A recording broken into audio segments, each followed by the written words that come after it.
जैसे अदानी जी की मोनोपोली है, वैसे नरेंद्र मोदी जी ने पॉलिटिकल फाइनेंस की मोनोपोली बनाई है। ED, CBI, income tax department का प्रयोग करके जो भी भ्रष्ट हैं वो सब बीजेपी में जा रहे हैं। आरएसएस ने और बीजेपी ने और खासतौर से नरेंद्र मोदी जी ने जो स्ट्रैटेजी बनाई है उसका फाउंडेशन क्या है, उसकी नींव क्या है, सबसे पहले यह समझना है। नरेंद्र मोदी जी ने जैसे अदानी जी की मोनोपोली है पोर्ट्स पर, इंफ्रास्ट्रक्चर पर, डिफेंस में, वैसे नरेंद्र मोदी जी ने पॉलिटिकल फाइनेंस की मोनोपोली बनाई है। कैसे बनाई है? ED, CBI, income tax department का प्रयोग करके। अगर आप बॉन्ड स्कीम्स को देखें तो उसमें साफ दिख जाता है कि नरेंद्र मोदी जी ने, बीजेपी ने एक प्रकार से पॉलिटिकल फंडिंग एक्सटॉर्शन से, धमकी से, प्रेशर से बनाई है। खड़गे जी ने कहा जो भी भ्रष्ट हैं वो सब बीजेपी में जा रहे हैं।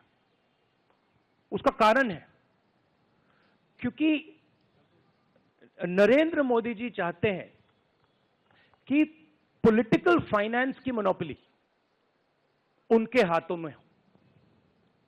अब हमारे बैंक अकाउंट बंद कर दिए, हमारे पास ओरिजिनल रास्ता जो था वही हमारा रास्ता है। हम जनता के साथ जाकर मिलकर उनके लिए लड़ते हैं। ये जो मैनिफेस्टो बना है, ये मैनिफेस्टो कांग्रेस पार्टी ने नहीं बनाया है। ये मैनिफेस्टो हिंदुस्तान की जनता ने बनाया है। हमने सिर्फ इसको लिखा है, ठीक है, और हमने सिर्फ इसको लिखा है। जो किसानों ने हमें बताया, खड़गे जी को बताया, मुझे बताया, बाकी नेताओं को बताया, वो हमने लिखा है। चाहे वो रोजगार की बात हो, चाहे वो कॉन्ट्रैक्ट लेबर की बात हो, हजारों लोगों से बात करके हमने ये हिंदुस्तान की आवाज है, ये लिखी है।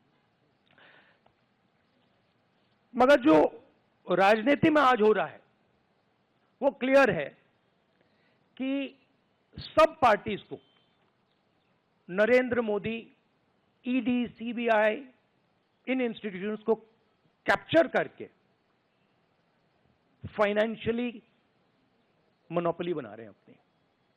और चुनाव के बाद रियलिटी है कि ये जो फाइनेंशियल मोनोपोली बड़ी इंटरेस्टिंग चीज है, क्योंकि सारा इंफॉर्मेशन, सारा का सारा इंफॉर्मेशन, किससे एक्सटॉर्शन किया है, किसको कॉन्ट्रैक्ट दिया है, कॉन्ट्रैक्ट देने के बाद उसने कितना पैसा दिया है, वो पूरी ब्लूप्रिंट, पूरी की पूरी ब्लूप्रिंट इलेक्टोरल बॉन्ड्स में लिखी हुई है।